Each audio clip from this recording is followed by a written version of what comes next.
Me voilà de nouveau en direct après presque un bon mois d'absence pour les discutons parce que il y a pas mal de choses personnelles qui m'ont un peu agacé et j'avais des examens aussi en même temps donc j'ai pas pu m'enregistrer par rapport à ces discutons pendant presque près de 3 à 4 semaines donc il y a pas mal de choses à dire aujourd'hui.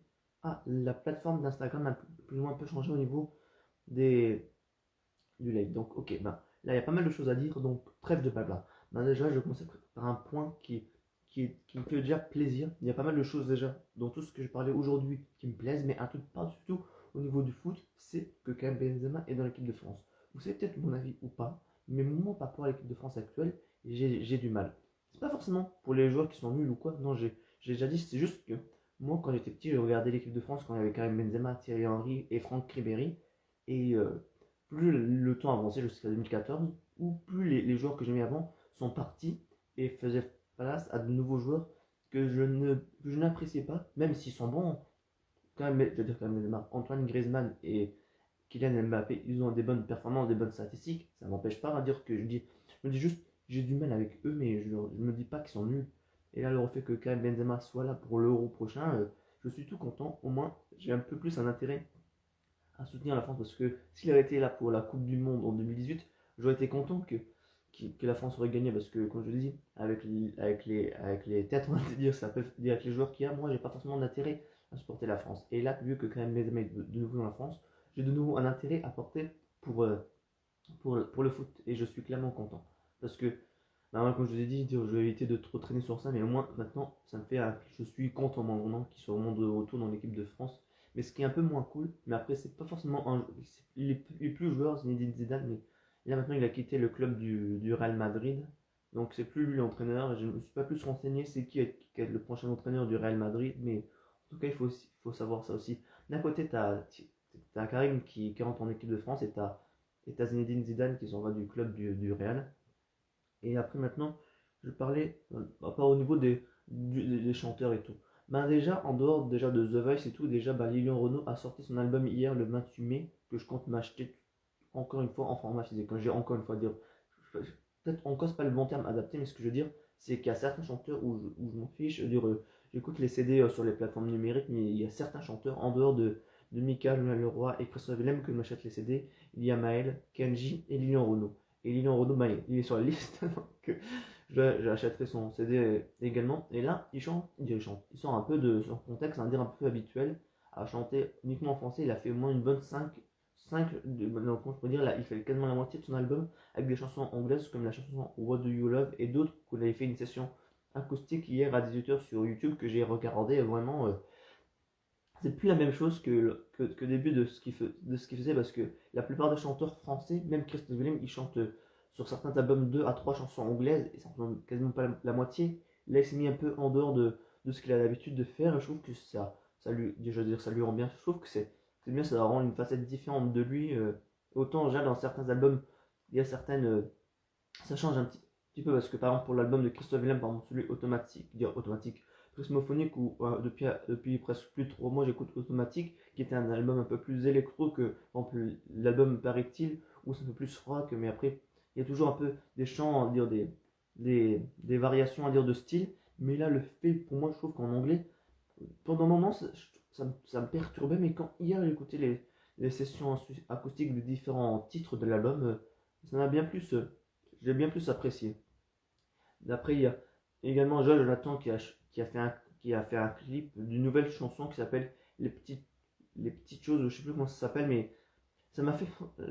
En soi, c'est sympa la chanson, mais après, j'ai toujours un peu du mal depuis un moment avec les clips. Autant que ce soit pour elle ou n'importe quel autre chanteur, les clips, je trouve que ça met pas forcément en valeur les chansons. Il y en a certains qui peuvent être mieux réalisés que d'autres, mais en soi, moi, je suis plus chanson et pas trop clip parce que les clips, certains peuvent être tout simples, comme toi de Jean-Jacques Goldman ou d'autres encore, mais il y en a certains où ça part dans des délires. Et je suis pas forcément fan en grande partie des clips, même si ce soit des chanteurs que j'adore. Mais après, ça c'est un autre débat, mais je vous ferai aussi un sondage pendant la semaine. Est-ce que vous êtes plutôt clip ou plutôt chanson? Parce que comme j'ai dit à l'instant, certains clips, je trouve qu'elles mettent pas autant à valeur la chanson qu'elle ne l'est de base. Et puis après, en dehors de ça, il y a aussi Christophe Willem aussi. Lui, il a fait un post, je sais pas si j'en ai déjà parlé la dernière fois sur mon dernier discutant, mais j'en parle vu que ça fait presque, comme j'ai dit, un mois que je me suis pas enregistré. qu'il est aussi quasiment presque à l'aboutissement de son album parce que bah, il disait déjà avec des posts Instagram et Facebook que, bah, qu'il est en train de terminer l'album. Et il y a 2 semaines, je crois, il a fait un post en montrant à dire plus ou moins les titres de l'album en disant que c'était quasiment presque en cours de finition, mais en les floutant. Donc ça laisse à présager que l'album il tardera pas à sortir et moi je suis impatient de toute façon pour écouter son nouvel album tout simplement. Moi j'adore Christophe Willem et comme j'ai dit autant jusqu'avant l'album Paralytique j'étais plus dans l'attente des albums de Christophe Willem, de Mika et de Leroy, mais depuis 2015 jusqu'à 2017 je suis un peu moins dans l'attente parce que l'album paraît-il je l'ai adoré. J'ai même pas vu le temps passer jusque l'album Rio, mais maintenant l'album Rio il a 4 ans, il va avoir 4 ans cette année. Je ne sais plus en quelle année, dire en quel mois précisément il est sorti. Mais là, voilà, d'ailleurs avant, comme je dis, j'étais plus en attente, maintenant je suis moins dans l'attente, et le fait de moi d'être moins dans l'attente, ça me laisse apprécier les choses à leur juste valeur, au lieu d'être toujours, ouais, je veux toujours la prochaine chose qui sort et tout. Donc là, je vais commencer par quoi? Non, je suis encore dans le champ, je vais rester sur autre chose avant de commencer vraiment à parler des films à proprement parler. Je sais pas si vous savez, mais la maison de studio, je crois que ça s'appelle comme ça, qui a James Bond, ainsi que d'autres licences qui s'appellent MGM avec le fameux lion qui grogne et tout, qui laisse à l'entrée au début des films et tout, et est racheté par Amazon. Et ça laisse à présager. Je parlerai juste uniquement d'un seul cas, je vais pas parler de beaucoup de choses, c'est juste par rapport au film de James Bond, Mourir peut attendre, qui pourrait potentiellement sortir sur Amazon Prime. Moi, ça, je sais pas forcément. Je sais pas forcément comment dire, mais en tout cas, autant d'un côté, je suis hypé, c'est-à-dire pour qu'ils le mettent sur Amazon Prime, mais autant d'un autre côté, j'aurais le goût, comme je vous ai déjà parlé à plus d'une reprise, et ce qui est mon seul dégoût par rapport au niveau du Covid, clairement, c'est que c'était à partir de 2 semaines près qu'il y avait l'avant-première le 4 avril 2020 pour voir le Mourir peut attendre. En plus, ça aurait été ma vraie première, ça aurait été ma vraie première avant-première. C'est un peu long, mais ce que je veux dire, comme je vous ai déjà dit, je suis déjà allé à l'avant-première de Dragon Ball Super Broly qui était sorti il y a 3 ans maintenant. Et ben, j'ai pas vu les voix françaises ni japonaises et c'était juste un jeudi soir et il y avait rien de particulier là. Ça aurait été la première en plus de voir Daniel Craig, c'est un de mes acteurs préférés, ne serait-ce dans mon top 3 de mes acteurs préférés. Et le fait à cause du Covid, ça a tout retardé et tout. Et en fait, je sais même pas que si dans le futur, même si là ça fait même pas plus d'un an que le Covid est passé et tout, j'ai oublié un truc, mais là j'ai même fait d'en avoir parlé, mais ça fait un an que le Covid est quasiment est passé et faire des avant-premières ou même des rassemblements là c'est un peu compliqué. Donc l'opportunité de comment on pourrait sortir Mourir peut attendre vu que le rachat de MGM par Amazon, on verra qu'est-ce que ça donne. Est-ce qu'ils vont faire une sortie cinéma vu que là les cinémas sont ouverts à 35% de leur capacité et tout, mais moi autant j'ai déjà vu Godzilla versus Kong en streaming et tout, et autant Mourir peut attendre, je sais pas. Parce que dire, j'aurais pu certes le regarder au cinéma, mais je sais même pas s'il est sorti au cinéma, mais là moi je fais pas trop attention à ce qui est au cinéma. Je crois qu'il y a peu de films pour moi qui attirent mon attention pour les regarder au cinéma.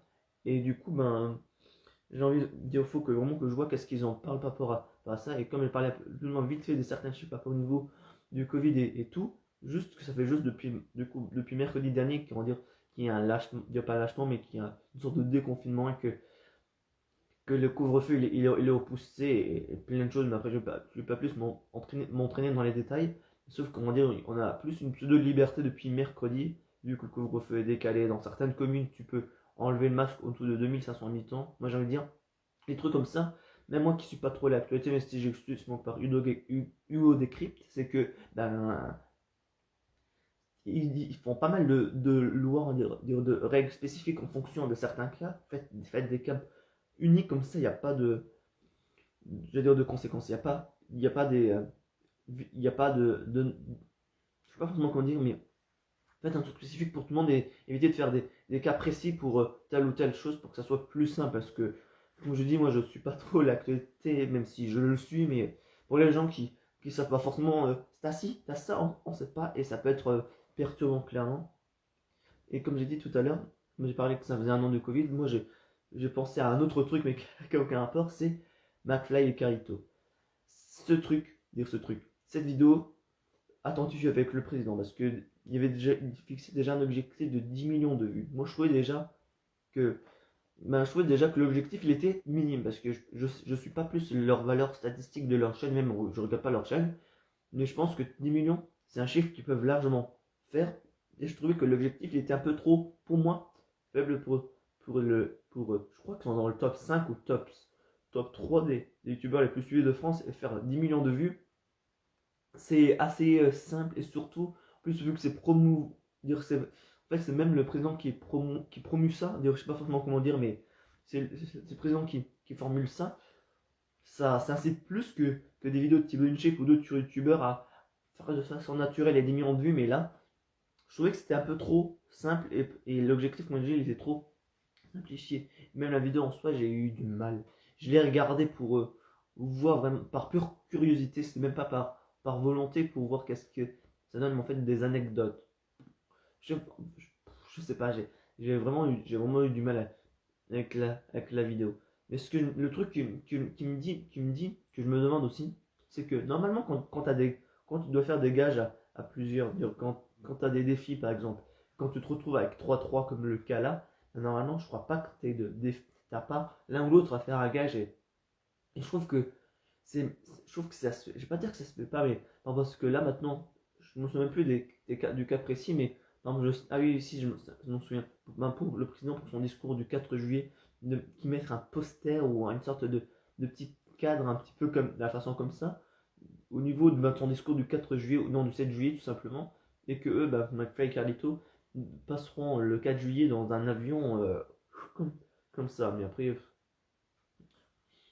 ils auraient dû faire un truc final parce que je sais pas, je sais pas, dites-moi en commentaire dans le live Instagram, en dessous du live Instagram ou sur YouTube, pour vous, normalement, quand un défi, quand t'as 3-3, est-ce que le gage se fait pour tout le monde ou t'en as aucun? Il faut faire un point supplémentaire pour déterminer le perdant et le gagnant du coup. Parce que moi, ça va largement perturber, en dehors déjà du fait déjà que, bah, en fait, moi dans la vidéo déjà, comme j'ai déjà dit mon avis, ce n'est qu'encore mon avis du coup, je suis pas forcément fan plus ou moins de ce qui représente McFly et Carlito, mais encore une fois, c'est que mon avis.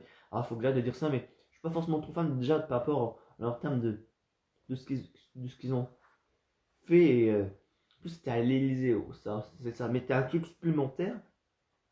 Et ben, je sais pas quoi dire de plus, mais en tout cas, ben, la vidéo est sortie, elle est telle qu'elle, et j'ai vraiment du mal avec. Autant, quand j'ai du mal, c'est plus par rapport à leur caractère, j'ai vraiment un peu du mal, mais le caractère du président, je vais dire, je peux rien dire, mais en tout cas, il a fait bon jeu avec des anecdotes plus ou moins vraies ou fausses, mais ça va pas au niveau qu'il y a une émission qu'il avait faite au niveau de l'Afrique pour la résumer, au niveau de l'Afrique pour la faire plus courte.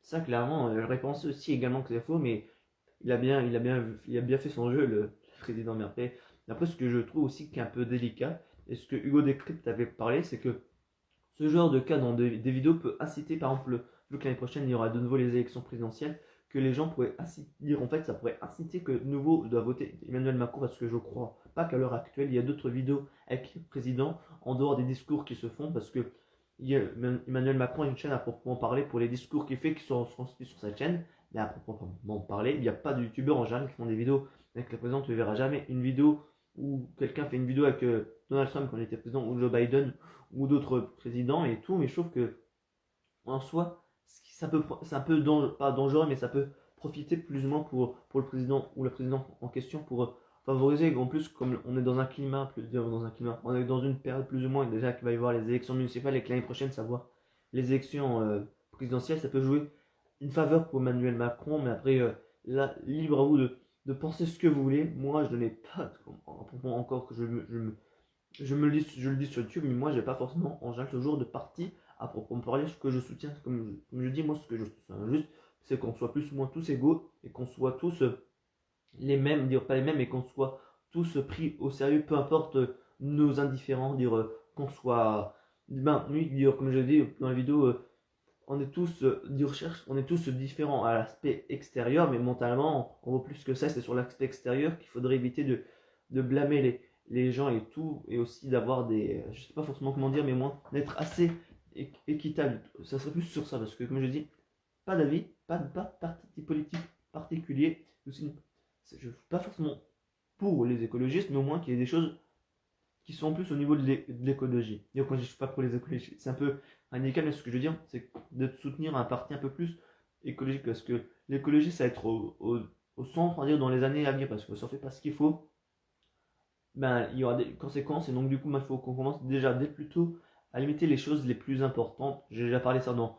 J'ai déjà fait un oral sur ça à l'école, mais du coup, ben, en fait, moi j'ai traité plus ou moins de la partie. Peut-on innover sans... Non. Peut-on limiter l'impact terrestre sans innover? Et il y a plein mal de choses, on va dire, qu'on peut faire sans créer de pas mal de choses, parce que certes, il y a des bateaux qui permettent, on va dire, de collecter les plastiques dans les océans, mais en dehors de ça, il y a pas mal de choses qu'on pourrait faire en dehors de youtubeurs ou même personnellement. On pourrait déjà limiter déjà notre consommation d'atteinte parce qu'on utilise fait pas mal de surconsommation pour tout et n'importe quoi. Il faudrait limiter les choses et tout, et aussi même la surconsommation. Certes, j'ai beaucoup de livres et tout, on a tous pas mal de choses, mais moi juste de limiter les choses, on va dire non essentielles. Parce que moi, on va dire, de base, moi, je veux dire, je suis rationnel. Certes, j'ai beaucoup de choses, mais dans les achats, quand je fais des courses avec mes parents, je suis pas forcément celui qui veut le plus, je me contente de juste du minimum. J'ai pas, quand il y a des promotions sur, par exemple, c'est un exemple typique, mais je pense qu'on est tous comme ça. Quand il y a des chocolats en promotion, moi je n'ai pas forcément envie d'en acheter, alors que la plupart des gens, ou même pour d'autres choses, vont en acheter. Certes, il y a un exemple typique là, on va dire là que je suis pas forcément rationnel. Là, ce week-end, il y avait des promotions sur le site de Thibaut InShape où clairement j'en ai acheté du coup où j'achetais deux produits avec mon argent de poche qui est de 15 euros du coup, mais en temps normal. Dire, je sais pas forcément comment dire, mais en soi c'est toujours ça, c'est quand il y a des promotions, on va acheter. Alors lorsque c'est pas en promotion, on va pas acheter. Et c'est plus à dire le cas que je fais en général.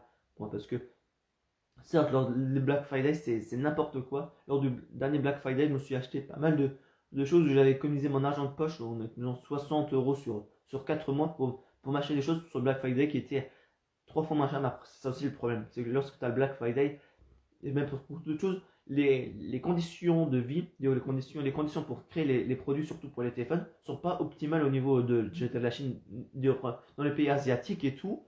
Et nous, on consomme, et les conditions de création sont pas forcément optimales. Donc là, j'ai parlé déjà, bah maintenant je vais passer au niveau de Dragon Ball et j'ai évité de trop traîner. Bah déjà, maintenant, au niveau de Dragon Ball, en dehors de il y a d'habitude à dire, c'est bien que là, il y a eu le Saiyan Day, le choix c'était le 13 mars ou un truc, ah oui, c'était le 15, attendez, là on est en mai, avril, ouais, le 15 avril, je sais plus quand c'était, mais lors du Saiyan Day, il y avait le site officiel de Dragon Ball qui est sorti. Le problème de ce site, c'est que c'est pas un site, bon, on va dire c'est un site officiel, mais la traduction n'est pas faite par des personnes, donc c'est des traductions automatiques, donc on peut pas faire forcément confiance à 80. Et on peut pas faire forcément confiance, donc il faut faire un peu prendre attention à la traduction. Donc du coup, ben, maintenant, ce qui a été annoncé, même le jour même, il y avait aussi des fuites avant, c'est qu'il va y avoir un nouveau film Dragon Ball qui va sortir l'année prochaine. Et on peut se demander en dehors du film de qui va être un truc dessus, parce qu'ils disent que c'est un nouveau personnage inédit que personne n'attend. Et moi, le truc que je pensais pour le premier film, c'est qu'ils allaient faire un film sur Yamoshi, parce que Akira Toriyama avait fait à l'époque, en 2017 ou en 2018, une interview par rapport au niveau de l'origine des Saiyans et parlait de Yamoshi. Et je pense, mais pour moi, ce qui est le plus probable, ce que j'attends déjà pour avant, c'est qu'ils fassent un film sur Yamoshi. Puis après, les dérivés, par exemple, pas les dérivés, mais d'autres aspects en attendant, par exemple, un film par exemple, sur Couleur ou sur Cell, par exemple, moi, j'y crois pas. On a déjà eu assez de retours déjà de persos qu'ils ont refait. Bardock, Broly et Gogeta, non, non, non, c'est bon. Pas plus, ça suffit. Parce que Broly et Gogeta, c'est passé, mais depuis peu, je me redis, je revois autant ma figurine de Bardock que j'ai, ou même tout ce qu'ils ont fait de Bardock. Je trouve que Bardock, vraiment, c'est trop. Pas c'est trop, mais j'ai vraiment du mal avec Bardock, clairement. Mais moi, j'ai pas plus d'avis à propos parler par rapport au niveau du prochain film de SDBH, du coup. Et ben, il y a le chapitre qui est sorti de Dragon Ball Super par rapport à l'affrontement entre Goku, Granola et Vegeta. Et on dire en soi, le chapitre il était bien, clairement. Certes, il peut y avoir des défauts de rythme et tout, comme j'ai vu dans la revue de Psycho de 20, mais en soi, c'est assez inédit, plus ou moins, un peu ce qui se passe dans ce chapitre.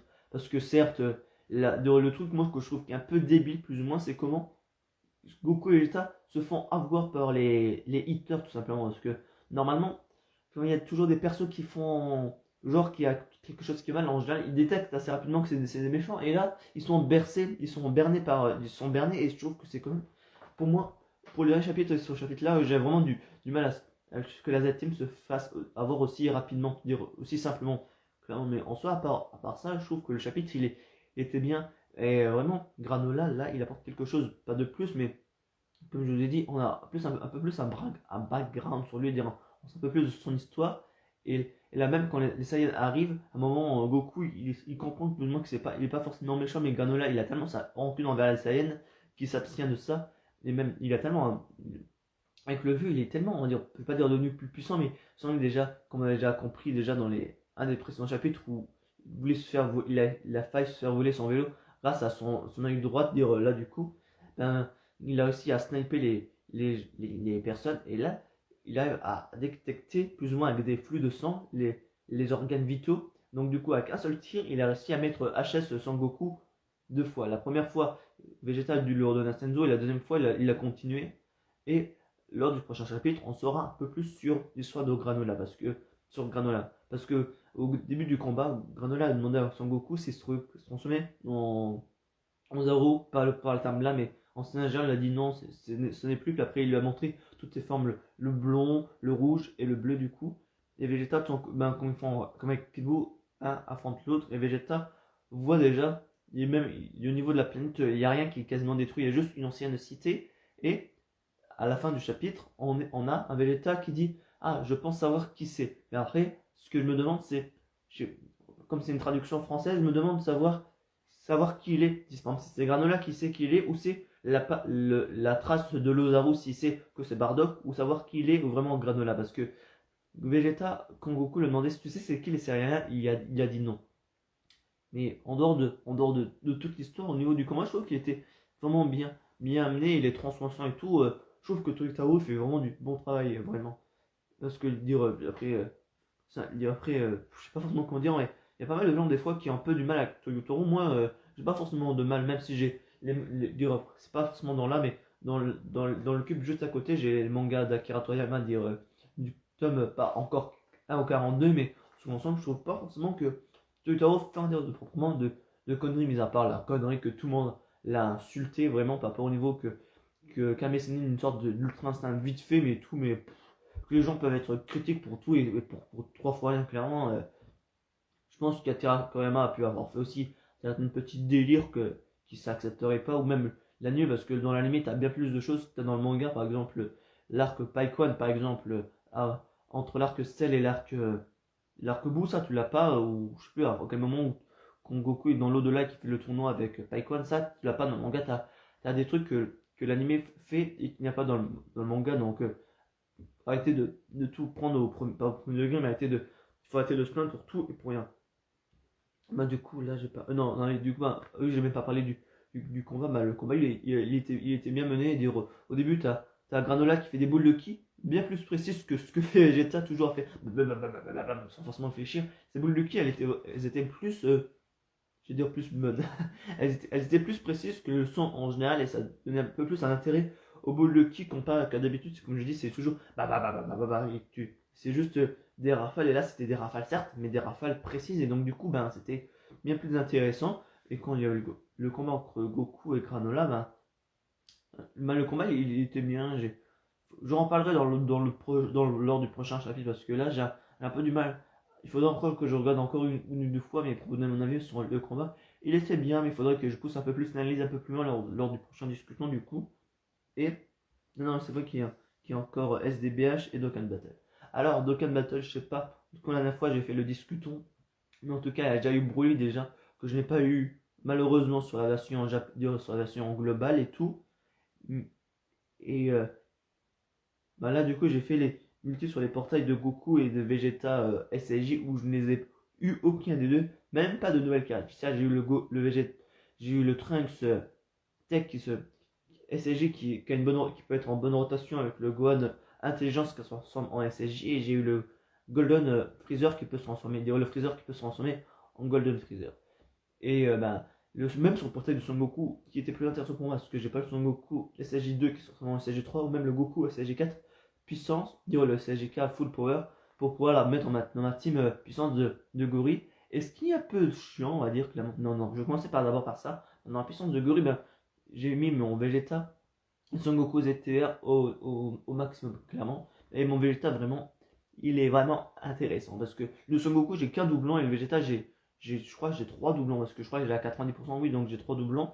Et le taux de défense du Vegeta, il est de 12 000. Et même la puissance de Gori, elle a pris un up monumental de mon côté. Le seul truc qui est dommage, c'est que j'avais préparé une team en attendant la mise à jour 4.16, un truc dans le genre, pour changer les doublons que tu as à 100% contre 3 pièces de tout type, d'avoir Pétane Battle, et quand tu as des persos, quand tu as plusieurs persos, au lieu que tu as 2 lignes de 10 Sangoku, tu as juste un Sangoku avec marqué 10, ou tu as 10 fois le perso. Il y a aussi la mise à jour des noms. Tu peux pas jouer deux fois vraiment le même perso. Par exemple, tu peux pas jouer deux fois le Sangoku SAG4 puissance. Mais en fait, c'est le nom du côté. Et donc, du coup, ben, tu peux jouer le Sangoku SAG4 puissance, Agi, et leur nom qu'il y a avant leurs Aidokan. Donc, ça peut permettre pas mal de choses. Et le cas le plus intéressant, c'est pour la Caulifla qui a 100% d'esquive. Tu peux la jouer à 100% avant la personne Aidokan, vu qu'il y a peu de personnes dans le jeu qui peuvent permettre, on va dire, d'esquiver autant. Il y a peu de personnes, on va dire, de personnages au sein du jeu, on va dire, qui peut éviter autant de. Ben voilà, t'as pas autant de personnes, on va dire, aussi intéressantes dans le jeu qui permettent, on va dire, une esquive garantie, tout simplement. Et ben, là, du coup, ben, comme j'ai dit, il y a les LTUR des Néogods, et là, il ne reste plus maintenant que deux IA. Ben là, comment il va y avoir la prochaine célébration avec Trunks et Goten, du coup, ben, il va y avoir les éveils. Il va y avoir les ZTUR il va y avoir. Alexandre s'est parlé. Il va y avoir les ZTUR de Trunks, de Goten et de C18 qui vont être quasiment les mêmes choses. En fait, au niveau des attitudes, c'est toujours les mêmes. C'est juste que les noms changent. S'il y a Son Goten et Trunks dans le tour, améliore. Et pareil pour tous les autres, en fait. Je vais pas tout redire. De toute façon, je ne connais pas toutes les statistiques par cœur, mais non, soit ça c'est quasiment l'équivalent, dire. Mais en tout cas, les cartes elles seront bien. Et il y a aussi un nouveau ZTUR NeoGod, le Gotenks SCJ3, qui va améliorer vraiment ma catégorie fusion. Parce que le Gotenks SCJ3 Tech, ça passe moyen en Battle Road. Et même, il faut que je. Parce que j'ai pas fini le Battle Road fusion. Il y en a certains que j'essaye et certains que j'essaye un petit peu moins. Mais Battle Road fusion, c'est un des plus compliqués que je peux faire, même si j'ai des bons persos et tout, mais le tech, j'ai du mal avec le Gotenks SCG3. Comme j'ai dit encore plus d'une reprise, surtout les acteurs où il y a des malus, ils ont tous enlevé Alexandra, si vous vous souvenez bien, c'est toujours le Broly SCG3. Vraiment. Ils auraient pu enlever son malus, non, ils ont diminué de def moins 10% à def moins 6%. Et après, c'est déjà mieux que rien, mais quand même, ils auraient pu enlever le tout. Mais je crois que c'est, si je me trompe pas, mais après, comme je dis, je suis pas à fond sur les statistiques et sur les valeurs des personnages, mais je crois que c'est attaque et def plus 150% dès le début du tour ou un truc dans le genre. Donc là où avant il n'y avait pas de def, là il a de la def, le endurance. Et donc, du coup, maintenant il ne reste plus que deux persos qui n'ont pas deux persos néogotes qui n'ont pas leur Z suprême, c'est le Sangoku SSJ3 ainsi que le couleur. Et comme je vous ai dit la dernière fois, lorsqu'il y avait la célébration Tapion, on pouvait s'attendre à ce qu'il y ait les ZTUR des deux Goku SSJ3, le Néogod tiers et le LR. Parce que le Goku SSJ3 il est dans le team Tapion, ils auraient pu faire des Z suprêmes, et il faudra attendre une prochaine célébration, ou plutôt un nouveau Dotenfest. Du côté de Freezer et tout, pour qu'il fasse un éveil Z suprême pour le couleur endurance, mais quel truc particulier, je ne sais pas, mais en soi si, parce que en soi j'y pense parce que en soi t'as pas mal déjà de Freezer de la première forme qui sont bien faites et tout. Seconde forme, t'as le ZTUR. Après des formes finales, t'en as beaucoup, mais t'as un seul perso qui n'ont pas fait une belle attaque spé. Il y a déjà, en fait, déjà même le Freezer première forme en dehors du LR, t'as pas beaucoup de Freezer première forme où t'as des belles attaques, donc il faudrait genre qu'il fasse une sorte de, je sais pas forcément comment il pourrait faire, une sorte de transformation uniquement du Freezer première forme au troisième forme, parce que les deux formes là, ils ont pas de balle d'attaque spé, donc de rajouter le ZQR, mais après, je sais pas ce que je pourrais dire de plus, mais après, quand les néo, là, la plupart des néogods tiers sont quasiment eu leur ZTR, donc là, ils commenceraient les leaders de catégorie en dehors des saisons pour le Goku Ultra Instinct. Je sais plus c'était lequel, mais je crois que le Gogeta SAG4 c'était un des premiers leaders catégorie. Certes, c'était un des leaders que j'ai eu en invocation tout courte, mais je sais pas c'était qui le premier leader de catégorie, mais en tout cas, ça devrait pas tarder, clairement. Parce que comme je vous ai déjà dit, déjà lors de la célébration des 6 ans, Goku Ultra Instinct avait déjà son ZTUR. Si on penserait, je sais pas forcément comment dire, mais en dehors de lui, dans les sagas de l'univers, il y a d'autres persos de l'univers 7 qui peuvent avoir leur ZTUR, qui peuvent avoir le Vegeta SSG Blue Shinka qui pouvait aussi avoir son ZTUR, ainsi que le C17, et potentiellement, si on reste en dehors de l'univers 7, qui peut avoir le Hit et le Jiren. Ça aurait fait 5 ZTUR monstrueux, et ça aurait fait un peu trop. Donc c'est-à-dire qu'il faudrait comme je dis à plus de reprises, pourquoi je monte le pen là? Il faudrait que du coup que la prochaine célébration qu'il y a sur le sur le tournoi du pouvoir qui est Anirata, parce que comme j'ai dit pour moi, et je pense que pour pas mal de personnes, en dehors des univers 6, 7 et 11, le perso moi qui m'a le plus marqué dans les autres univers c'est Anirata, et aussi son ancienne forme. D'abord, tu as les 3 robots, après qui sont ensemble en Mystic Char et Corps, je sais plus le nom, c'est un peu compliqué, puis après Aniradza. Et après, je crois que là, j'ai un peu dit pas pour au niveau de Dokkan et ça fait un peu plus de 5 minutes que je parle au niveau de Dragon Ball. Et pour terminer, SDBH. SDBH, vraiment, là, ces 2 derniers épisodes, c'est vraiment du tonnerre de Dieu. Pas du tonnerre de Dieu, mais je sais même pas si j'en ai déjà parlé la dernière fois, mais en tout cas, j'avais déjà vu l'épisode déjà avec Broly qui défonçait tout le monde. Vraiment. Même déjà avec les CGK de vraiment, j'étais déjà content. Et là, on retrouve vraiment un vrai Broly qui défonce un peu tout le monde, mais vraiment, ouais. Quand j'ai vu l'épisode, j'étais putain, il est trop génial. L'épisode et tout. Et je vous ai parlé d'un truc que je pense qu'avant, il pourrait y avoir un autre combat entre scènes. Ce que je dis, on pourrait avoir un combat entre Broly et Kamba. Mais, entre temps, t'as un autre perso qui s'est rajouté qui s'appelle Blagoku. Et on peut pas avoir directement un combat dans les médias, mais imagine juste 2 secondes. Black contre Broly. 2 Saiyans aimés par tout le monde, clairement, qui sont, je pense, les persos, des méchants les plus emblématiques de Dragon Ball Z et Dragon Ball Super qui s'affrontent. T'imagines cette collision, vraiment, ça peut être. Ça pourrait être intéressant tout simplement. Mais le truc qui était un peu expédié dans le dernier épisode, c'est que bah, on voyait certes le combat de Vegeta qui était intéressant. Vraiment, là, vraiment, ça a redonné vraiment une hausse au personnage de Vegeta. Mais on a justement même pas 30 secondes de combat entre Goku et j'allais dire Vegeta et Black. Et après la fin de l'épisode, on le voit fini Son Goku. Ça m'a fait penser au premier épisode où tu avais des choses qui se passaient et qui montraient pas, mais après aussi, ils pouvaient pas faire comme certains montages qui font montrer d'un côté le combat de Vegeta et de l'autre Son Goku. Mais j'espère moi dans le prochain épisode que moi, parce que certes, on sait maintenant que Son Goku Ultra Instinct va se confronter à Black Goku, du coup on SSJ Rosé. Et ce que j'espère, c'est que avant qu'il y ait le combat là, qu'il nous montre plus ou moins le combat en SSJ Blue, peut-être passer de moins de 2 minutes dans leur combat avant qu'ils se fassent dégommer.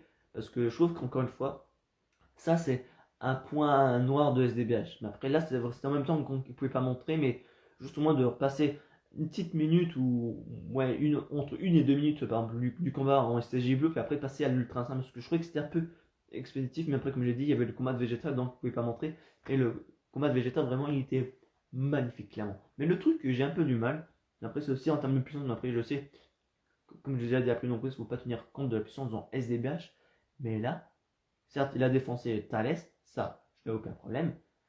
On ne sait pas forcément sa puissance à proprement parler, mais combat en SSJ 3, il va défoncer avec un Garlic Gun version SSJ Blue ou Maléfique, mais ça, je vais revenir dans peu de temps, mais en tout cas, il a défoncé tous les Saiyans, clairement. Parce qu'au début, c'est lui qui les a malmenés. Puis après, les SSJ Blue, il ne tient pas face au Thales SSJ3, qu'on ne sait même pas forcément comment il a pu obtenir sa forme. Parce que lors du dernier épisode, on le voyait avec ses cheveux longs, avec ses cheveux courts, et là, il a les cheveux longs. Mais le truc qui aurait été plus, moi je veux dire, qui aurait été plus cohérent, c'est que ben là, on le voit au début de l'épisode, éclater son fruit comme ça, et qu'il a déjà les cheveux longs, mais je pense qu'elle était plus cohérent que du coup, c'est du coup qu'il a les cheveux courts, qu'il a les cheveux courts, et au moment où il éclate, il a les cheveux qui poussent, et ça aurait amené quelque chose de plus cohérent pour dire que, que l'arbre du fruit, dire le fruit sacré lui a donné une puissance plus importante, et du coup que ça fasse pousser ses cheveux, mais il n'y a pas eu ça. Puis après, on a eu les combats entre Thalès et. J'ai dit C17.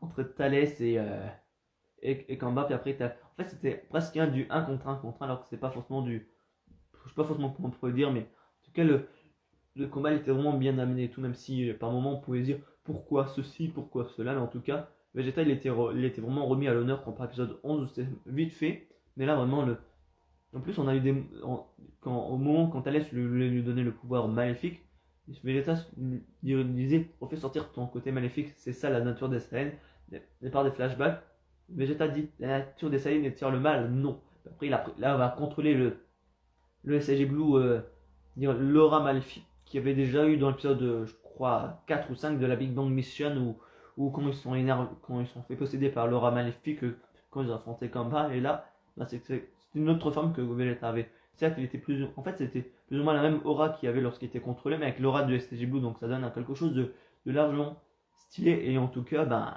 il a défoncé. Autant avant, il se faisait défoncer, et après, là, il a tout fait, mais le truc que je suis un peu d'accord avec Yodelin, ce qui est un petit peu con, parce que Vegeta il a eu cette forme là, parce qu'avant il n'était pas fort, il n'était pas fort comparé à Thalès et avec Kamba, puis après il dit entraîne-toi et reviens te combattre. Sauf que c'est plutôt le cas pour Vegeta, parce que Vegeta il n'est pas encore assez puissant pour faire tenir face à Thalès et à Kamba sur cette forme plus ou moins maléfique contrôlée, donc du coup ben, c'est un petit peu incohérent. Et pour terminer du coup avec SDBH, pour terminer du coup avec SDBH, ben, là, prochain épisode, on va voir un Son Goku contre Black. Après, on a eu un opening où on voit qu'il va y avoir le retour de Cell. Donc, ça veut dire qu'à la fin du prochain épisode, peut-être dans 2 épisodes, que Cell va apparaître. Et qu'il va peut-être avoir sa forme X ou sa forme géante, comme que j'adore vraiment. Parce que là, ils vont faire un retour avec les Dark Dragon Ball et ça peut être stylé. Qu'ils puissent faire ça sur Cell dans l'anime. Parce que tu as des openings où tu vois des persos, comme j'ai déjà dit à plus d'une reprise, avec leur forme X sur leur forme géante. Et avec Janemba avec sa forme X. Moi, j'adore bien plus sa forme X que le nouveau Janemba qu'ils ont fait, même s'il est aussi stylé, je viens de dire de le contraire, mais ce qu'ils apportent SDBH en dehors des transformations à gogo qui a, par exemple, t'as des Trunks SSJ3, t'as des Gon SSJ3, mais en dehors des persos qui ont des transformations qu'ils n'ont pas, c'est que t'as des persos t'as des méchants qui sont dark, en dehors de Dark Gullik, moi qui est le perso le plus ultime que j'adore dans SDBH, tout le reste des Dragon Ball qui se mettent au niveau de leur poitrine, je trouve que c'est largement bien plus stylé et c'est un truc moi qui me fait adorer SDBH en dehors des démons. Ben du coup je disais ben oui que du coup ben, que Cell il apparaîtrait peut-être à la fin du prochain épisode parce qu'on a eu le pony où on voit Cell à la fin où Sango Black Goku en fait il fait apparaître on va dire en monde de feu et on voit Cell du coup. Ben du coup là Dragon Ball c'est fini. Ben, là maintenant il ne reste plus que des films et séries à parler. Ben je commençais je sais pas pourquoi je commençais. Ben, si je commençais par rapport à mon avis sur King Kong et Jurassic World la colo du Crétacé. Alors là, vraiment, certes, justement que regarder les deux là, j'ai pas regardé encore les séries Marvel, mais ça, j'en reviendrai dans peu de temps. Mais là, la série Jurassic World, là, sans spoiler vraiment, a été, je veux dire, clairement mieux que les autres, vraiment. Avec l'ambiance un peu plus sombre, avec le nouvel hybride qu'il y a et tout, je vais quand même un peu spoiler, mais je trouve qu'on soit en dehors toujours du défaut principal que sont les personnages, vraiment, qui sont un peu dépilés et tout.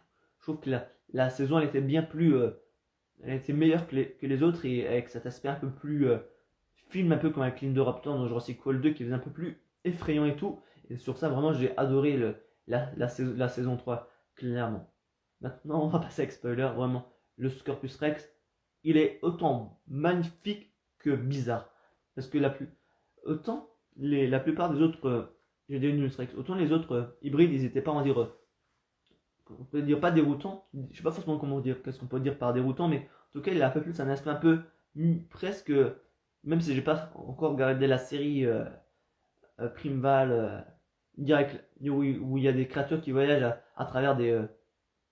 en fait, le Scorpius Rex me fait penser au futur Predator, et je vous montrerai une image prochainement sur mon compte, sur ce compte-là, pour vous montrer que pour moi, ça j'ai pas encore, j'ai vu certains extraits de la série, mais le futur Predator, je trouve que c'est une des créations au niveau de cette série de Primeval qui est vraiment très bien, qui est vraiment bien faite, et moi ça m'a fait penser au Scorpius Rex, et vraiment, je trouve qu'en soi, le Scorpius Rex, il est vraiment, comme j'ai dit, autant magnifique que dégoûtant en même temps, parce que il peut grimper aux arbres, il a un peu un aspect d'être humain, de marcher sur deux, dire ça que la plupart des dinosaures marchent sur deux pattes, mais son aspect il est un peu autant magnifique, mais je dis qu'effrayant et vraiment le Scorpius Rex c'est vraiment l'ultime de l'ultime, pas l'ultime de l'ultime, mais vraiment comme j'ai dit, tu peux autant l'admirer que d'être effrayé par lui. Mais après, je sais pas forcément qu'est-ce que je peux dire de plus, mais en tout cas, vraiment, cette saison-là, elle était largement bien mieux que les deux précédentes, avec cet aspect un peu plus sombre, avec ceux-là, et aussi qu'on voit plus ou moins dans les premiers épisodes avant qu'on le voit en parler,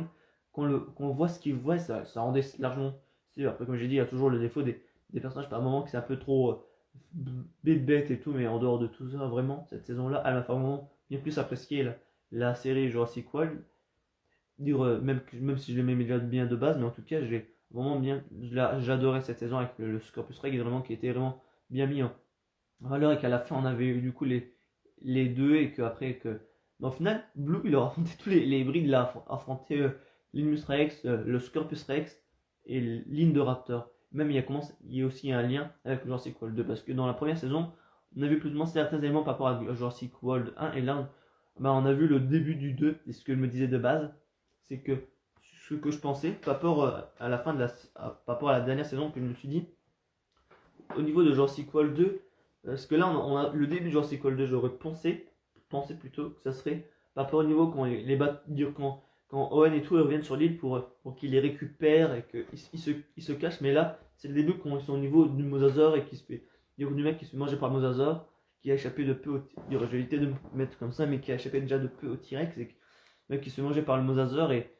tout. Ben, j'aurais pensé qu'ils seraient allés dans l'hélicoptère et tout, mais là, du coup, ils sont dans le bateau, et que je me suis dit, pourquoi ils ont entendu la fin de la saison pour montrer que les baryonyques sont au sein du bateau. Parce que si je vous apprends rien, au cas où si vous suivez la série ou pas, dans la dernière saison, les mecs qui les ont fait croire de pouvoir les ramener sur l'île, sur le continent, étaient des gentils, alors qu'ils étaient des méchants et sont échappés par un bateau ou sont faits dévorer par des baryonyques à la fin de la saison.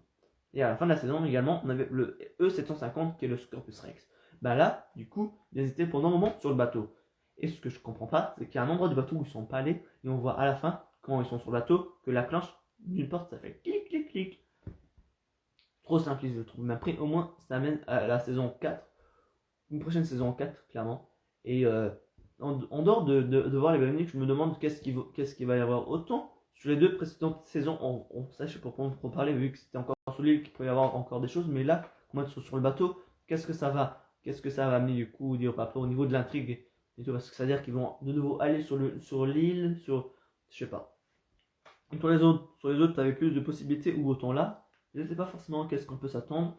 Et pour terminer, ben, par rapport à King Kong, ben, moi je trouvais en soi que le film était vraiment bon. Le seul défaut que je trouve du film, c'est les choses qui sont pas réelles dans notre vie, parce que autant sur les autres, King Kong, vraiment, il y avait des choses plus ou moins qui étaient attachées réellement, à la réalité. Et les deux choses vraiment, moi, qui m'ont déplu au niveau du film, après je suis expositif au niveau de la critique, mais vraiment, soit j'ai rien à revendiquer au film, c'est juste que la Terre creuse et les véhicules qui sont l'impression d'être en 2250, clairement. En dehors de ces deux trucs-là, moi j'ai adoré le film. J'ai regardé des critiques de Clapmad et d'un autre youtubeur en disant que les personnages n'avaient pas beaucoup d'intérêt à être attachés au niveau d'eux. En général, dans tous les films du Monsterverse, c'est un peu comme ça. Les persos, des fois, sont mis un peu de côté. Mis à part dans le premier Godzilla où vraiment t'avais plus d'importance au niveau des persos, mais ça, je suis un peu d'accord, même si en soi, t'as les monstres, c'est eux au centre. Et je trouvais moi que j'ai adoré vraiment ce film. Vraiment, je sais pas, j'ai rien à dire de plus. Moi, j'ai vraiment adoré ce film sur le long. Certes, il peut y avoir des trucs un petit peu bêtes et tout qui se font, mais un des trucs vraiment que j'ai adoré, c'est pas au niveau je vais éviter de m'étaler vu que la vidéo est déjà longue, je pourrais en parler dans la prochaine vidéo. C'est que la fille qui est sourde par moment, quand on la voit parler avec la langue des signes, en fait, on voit le plan d'abord où il y a du son, et quand on la voit elle, on n'a pas le son. Et ça rend bien, je trouve qu'au moins tu te mets à l'immersion presque d'un personnage et tout. Et j'ai été de tout entre, parce que là, il y a peu trop de choses à parler, mais ça, j'en reviendrai du coup dans la prochaine vidéo pour faire une critique un peu plus poussée que ça. Et maintenant, je vais terminer par Marvel. Alors, Marvel, là, vraiment, ce qu'ils prévoient dans les prochaines années, vraiment, ça dépasse tout ce qu'ils ont fait pendant ces 10 ans, clairement. Parce que j'ai certes vu un post Facebook qui m'a fait un peu rire, mais en soi, c'est pas faux, parce que pendant 10 ans, ils ont établi les bases Marvel. Et là, comme tu n'as plus Captain America ni Iron Man, ils prévoient sur d'autres personnages qui sont moins connus par moi. Même moi, pour être franc avec vous, je connaissais même pas Shang-Chi. Autant il y a certains persos de Marvel que je connaissais, mais autant Shang-Chi, par exemple, ou même les Éternels, je connais pas.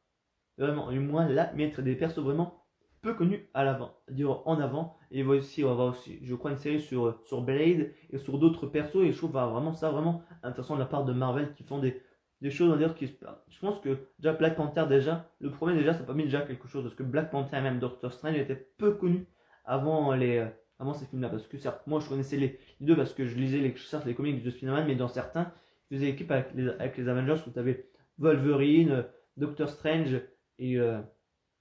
Puis j'ai déjà oublié. Doctor Strange et Black Panther, même si c'est un peu plus récent, je connais son nom depuis même pas, je veux dire, 7 ans, je crois. Alors que je lis les comics depuis bien plus longtemps, mais voilà, mais en tout cas, moi, j'ai vraiment. Donc, du coup, attendez, il faut que je regarde du coup.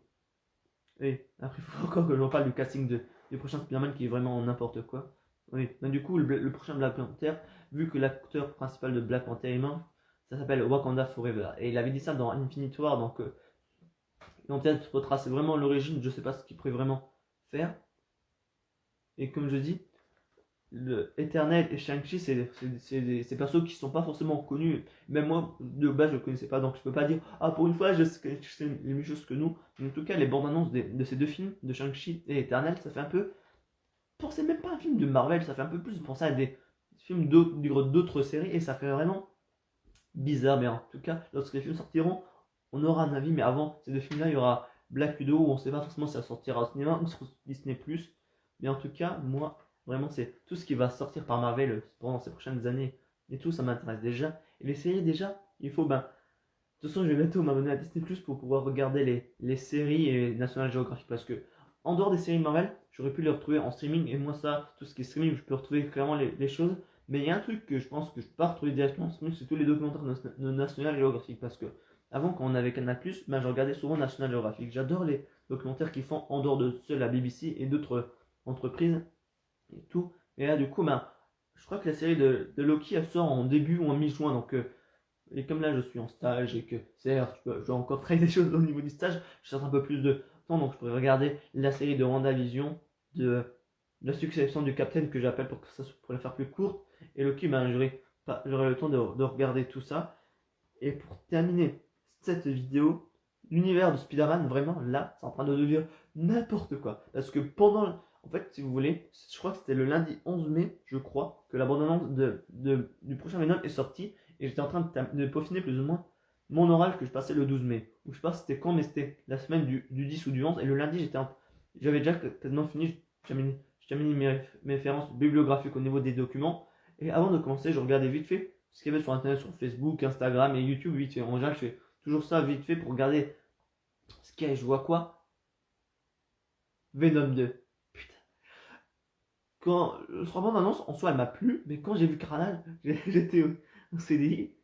Et quand j'ai vu Carnage, je me suis dit, moi, ça fait putain, putain, putain. En plus, j'ai une figurine de Carnage en plus. J'attendais avec impatience et tout, mais là, vraiment, même autant de Venom 2 ou même du prochain Spider-Man, là, vraiment, là, on commence à partir dans des délires parce que déjà pour le prochain Spider-Man, t'as plein de castings déjà, qu'on sait même pas forcément si c'est vrai ou pas, mais on sait déjà du coup que Jamie Foxx qui a joué Electro dans les Amazing Spider-Man sera présent, ainsi que l'acteur qui joue Docteur Octopus, que je retiens pas son nom, Geoffrey Bolina, un truc dans le genre, qui est aussi dans le prochain Spider-Man. Mais après, il y a aussi des indices, même au sein de l'univers de Venom, qu'on pourrait avoir dans le MC, parce que déjà dans la bande-annonce de Morbius, on voit déjà celui du vautour déjà qui est présent, et là, on voit déjà le Daily Bugle déjà. Et ce qui est bizarre, c'est que le logo là du Daily Bugle, c'est celui du Spider-Man de Tobey Maguire. Et dans l'univers de Tom Holland, du Spider-Man qu'on connaît, le Daily Bugle, il n'y a pas le même logo. Donc ça veut dire qu'il y a des choses qui se confusent au niveau de l'univers. Mais après, comme j'ai pas vu la série WandaVision, mais il y a un truc que je suis spoilé, c'est que Wanda, elle a fait quelque chose qui est pas forcément qui défile sur plusieurs univers, mais comme je regarderai la série, je verrai ce qui en est, mais il y aurait des conséquences du coup sur l'univers et tout, mais en tout cas, le prochain Spider-Man, le prochain Doctor Strange et WandaVision sont tous liés. Il y a quelque chose au niveau du multivers ou de l'univers qui est scré, mais d'avoir des autres Spider-Man. Autant d'un côté, je suis hypé, mais autant d'un autre côté, je me dis, putain, pour revoir Tobey Maguire et Andrew Garfield, parce que j'adorais leur personnage en tant que film, mais si c'est pour les dénigrer, j'ai pas forcément envie pour les démonter, parce que je sais pas forcément comment dire, mais autant je suis excité que peureux en fait au niveau du prochain film. Mais vraiment, Carnage, vraiment là, vraiment, j'adore. Et je vais terminer par sur ça au niveau de ce discutant, c'est que ben, on sait bien, si vous savez ou pas, que Patrick Mulligan est toxine. Et je pense que ça va pas se faire tout de suite. Même s'il y a un truc qui me laisse à présager que ça va être dans ce film, ou peut-être c'est peut-être une scène post-crédit. T'as une scène dans la bande-annonce où on voit Venom se détacher d'Eddie Brock et vouloir manger la tête de Patrick Mulligan. Et donc du coup qu'on aurait... En fait, je sais pas forcément comment dire, mais en fait, vous avez déjà vu à la fin du premier Venom, on avait une sorte de teaser pour Carnage. Et je pense que là, à la fin de ce Venom 2, on pourrait voir un teaser pour Toxin dans le prochain, ou à moins que ce soit que Venom se fasse un allié pour pouvoir combattre Carnage. Parce que dans les comics, je sais pas si vous le savez ou pas, mais la plupart du temps, Venom n'arrive pas à battre tout seul Carnage. Il est des fois aidé par Spider-Man ou d'autres alliés, donc du coup, ben, il devrait Venom se créer un allié pour pouvoir combattre Toxin, de pouvoir combattre Carnage du coup. Et ça expliquerait pourquoi Venom se détache à un moment dédié, il veut manger, il veut aller au corps de Patrick Mulligan. Et en plus, on voit aussi, du coup, on sait que euh, qui travaille au Daily Bugle et des Brock. Mais si je ne me trompe pas, j'ai pas revu le premier film, mais je crois qu'à un moment il parlait du Daily Bugle aussi, Eddie Brock, donc c'est pas forcément la première fois qu'on en entend parler, si je ne me trompe pas. Et de toute façon, je redirai ça sur YouTube, si je me trompe ou pas, mais je crois qu'à 90%, je suis sûr qu'ils aient parlé déjà du Daily Bugle dans le premier film. À quelle occasion? Je ne sais plus, mais en tout cas, je m'en souviens déjà qu'ils en ont parlé. Et ben, sur ce, ben, tout est quasiment presque. Là, j'ai fini plus ou moins ce discutant qui était, n'empêche, assez long. Je l'ai commencé à 11h30. Il est presque midi et demi. Il a presque duré une heure, mais en tout cas, ça, je suis de retour et je m'exprime un peu mieux que d'habitude parce que pendant certains discutants, j'étais un peu à la ramasse. Pas à la ramasse, mais j'avais même pas bien parlé. Alors là, c'est presque un mois que je ne me suis pas enregistré et je vais dire, je parle bien. Mais en tout cas, ben, oui, oui, il y a aussi, je vois un dernier truc, mais ça j'en parlerai la prochaine fois par rapport à la critique de compte parce que j'ai marqué suite pour les deux, mais j'en parlerai la prochaine fois parce que là, il y a même pas une scène de post-crédit dans le film. Alors d'habitude, il y en a toujours des scènes post-crédit. Et de toute façon, moi, je vais bientôt y aller de mon côté personnel. Donc, il faut que je parte à midi et demi, donc là, il est midi 22, donc il faut que je quitte ce discuton et on se dit à la prochaine nouvelle vidéo d'Alexander Ultimate. Et sur ce, ciao. Et ce discuton, comme d'habitude, sera publié ce mercredi-là à midi en première. Et sur ce, vraiment, ciao. Quitter, oui.